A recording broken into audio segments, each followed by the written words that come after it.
Welcome back to the Kill Screen.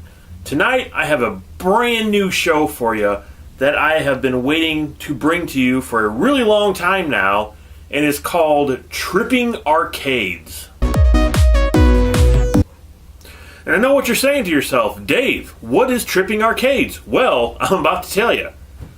So I grew up in the 80s, and in the 80s, our video games consisted of either going someplace to play a stand-up arcade game, or basically the Atari 2600. Then of course there was Nintendo, but that didn't release until a little bit later, so we either had Atari or arcades. And people who were not born in the 80s probably think that these huge great arcades were on every street corner, that you could just walk down the street and go into this fantastic, amazing arcade.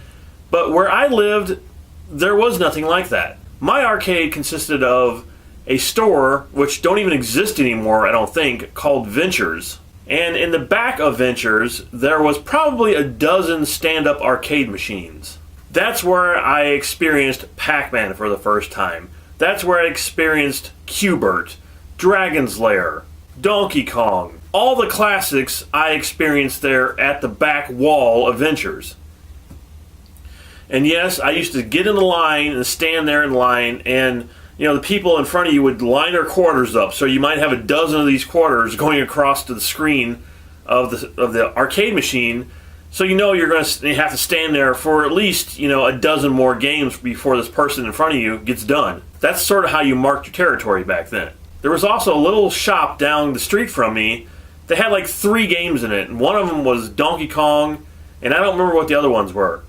One day, my sister came to me and she's like, "Oh, hey, they have a game over there called Donkey Kong Jr." It blew my mind. I was like, wait a minute. They made another Donkey Kong? They made a sequel to Donkey Kong? Can they even make sequels to video games? I had no idea. But that was one of the reasons why Donkey Kong Jr. is one of my favorite stand-up arcade games, because that was when I realized, hey, they can make sequels to games. Oh my God. So what this show is about is finding that perfect arcade. And I know what you're saying, Dave, what would be the perfect arcade? One word. The arcade that was portrayed in Tron, to me, is the ultimate arcade. That is what, even though I grew up in the 80s, that is what I conceived of a perfect arcade to be. So what this show is about is my wife and myself are going around to all these arcades, or at least the ones we can find or close or nearby where we live, which is St. Louis, and we are going to bring them to you and review them for you. So if you're around this area, or if you even have an arcade around you, maybe you can suggest it to us and we'll try to come visit it. So the first arcade that we have gone to is a place called 1984. And this is green, so you may not be able to see it with the green screen. So let's take a look at this flyer so I can tell you a little bit more about this place, 1984. Here is the flyer that I got from 1984. So let's take a look at it. Basically on top here it tells you what you already know, if you hadn't gone there that is, that everything is free to play as long as you pay a $15 fee. Except for the pinball, which is 50 cents per game. So here is pretty much a synopsis of the place itself. They do have a thing called the Hall of Fame there, where you can beat someone else's score and earn rewards. And if you beat a score on the digital scoreboard, your initials and date get posted, receive a free play admission card, and receive a Hall of Fame brag button. So actually, I was wrong. It's $7.50 per person, not $15. As I was saying originally. So I don't know where I got the $15 from. It's an all-night pass and free re-entry. And I don't know where I got the $15 from. And down here is a little map just to show you where it's at. You can also get party rooms and private events for $125 or $200, up to 250 guests. It's in Springfield, Missouri. And from where we live, that's about a 4.5 hour drive. This is where we went to. Now, location. This is a fantastic location for an arcade. It's pretty much a college town, and it's just blocks and blocks of places to eat and specialty shops and things like that. While we were there, we actually ate at a place called the Black Sheep, and they had smoked fries. Oh my God, this is the best thing ever. And there's a lot of pizza places around there and clothes shops and things like that. But it's an amazing little town. Very beautiful. It had a big fountain out there that you could, walk around. It's really a great place. And a fantastic place for an arcade. Now this is actually the first place we have gone to, so I didn't really know what to expect out of, a modern arcade, I guess you can say. The great thing about 1984 was that it's a one-price deal. Except, of course, for the pinball machines, which do cost a little bit more. Now, when I go into an arcade, I am looking for certain machines. The first machine that I'm always looking for is a sit-down Star Wars machine. Now, talking about arcades again, the closest, I guess, real arcade I was ever in was a place called Showbiz Pizza. They had the Paperboy arcade, and they also had the sit-down Star Wars machine, which is, I absolutely loved. They also had Tron. So those are some of the ones I always look for when I'm going into an arcade. 1984 had all three of those.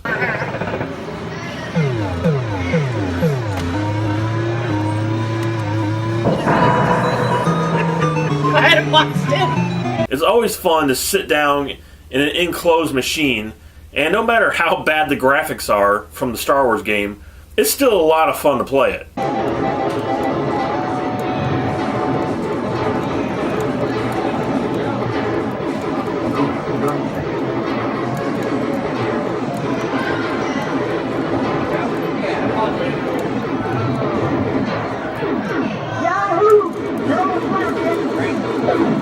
Did you get it?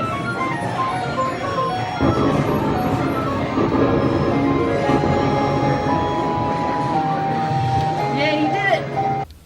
With the cheesy voices and everything, it's just a great, fun game. So now let's take a look at the overall design of the place. Alright, I'm going to attempt to show you the layout of this place. So first, when you walk in there, over here to your right is where there's a line of arcade machines, like right here. And then over here is where the basement is.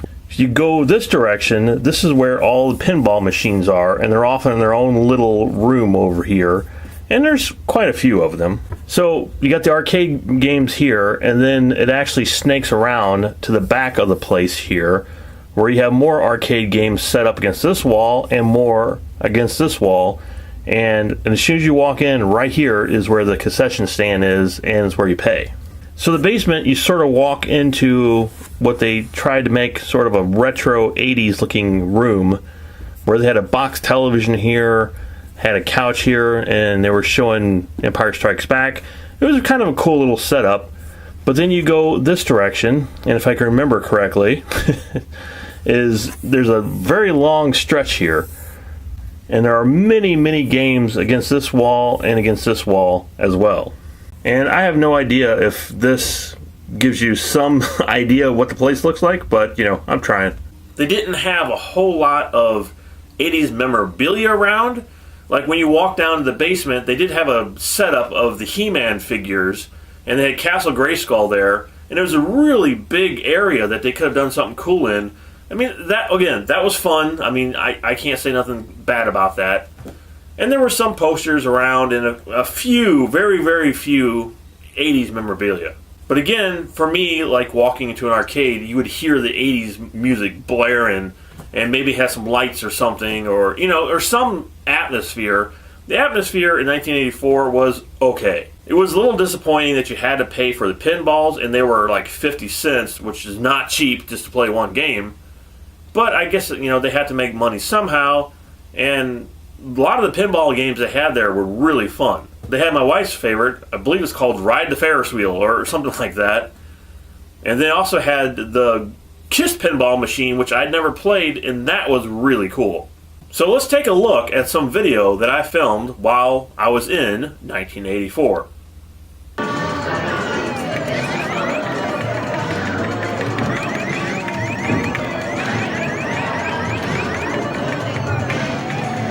Entire track was not just a curve. Oh, I see another car.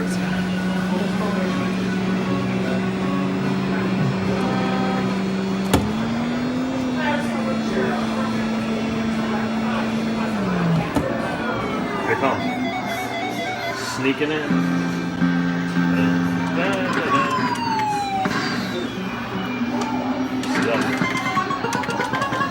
What? I think you got squeezed by the elevator. Oh, I shot me.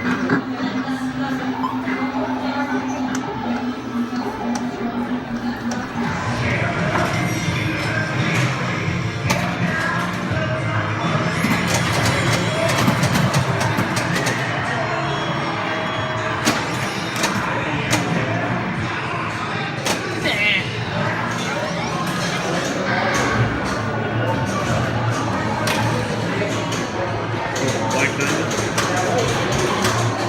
Look at that.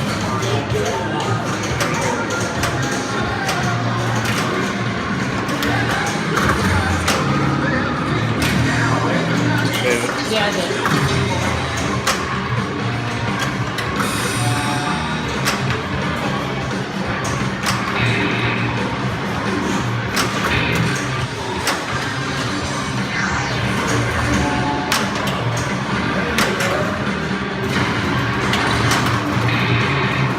One of my favorite games, and I don't ever remember where I started playing it, was Elevator Action. And I don't know why that game appeals to me so much. It's you're basically an FBI agent, I guess, and you're coming down to this building, and there's escalators that you have to go up and down, and elevators you have to take to try to get to the bottom of the building. And I've never gotten to the bottom of the building as much as I ever played the game. I almost got to the bottom of the building while I was there. Of course, they also had Spy Hunter, and that was another really cool sit-down one, sort of like the Star Wars one, which they didn't have that one. They had the stand-up one, and the steering wheel was really loose on that, and the shifter was also really loose on it. But you know, it was good they had it. If it was just the upstairs, I would have been super disappointed with this place. But the downstairs had a ton of games as well. And there was a lot of really good variety of games. Some of these places you go into, you're like, okay, well, is this game going to suck? You know, I won't know how to play it. But here, what's so fun is it doesn't matter because you can learn how to play it because you don't have to worry about wasting money over and over and over to play a machine you've never played before. So that's a great way to find something new. So in all, I really enjoyed 1984. They did have the Paperboy and, like I said, the Star Wars, the Tron, the Donkey Kong Jr. They had all of the essentials, I guess. Pac-Man, Miss Pac-Man, obviously. And they even had Gauntlet there, which was kind of cool to see. For pinball machines, it was limited. They didn't have that many pinball machines. I would say there was maybe 5, maybe 7. I don't remember exactly how many there were. But, yeah, if you're more into pinball than you are stand-up arcade machines, this is not the place to go. Didn't really capture the nostalgia of the 80s, I suppose, but the games sort of made up for that because the amount of they had and the variety they had was really great. So in all, I would give 1984 a 4 out of 5. So I really hope you enjoyed this first episode of Trippin' Arcades. We have gone to several other places, and I can't wait to bring those to you too. So I'll see you next time, and maybe I'll run into you somewhere on the road.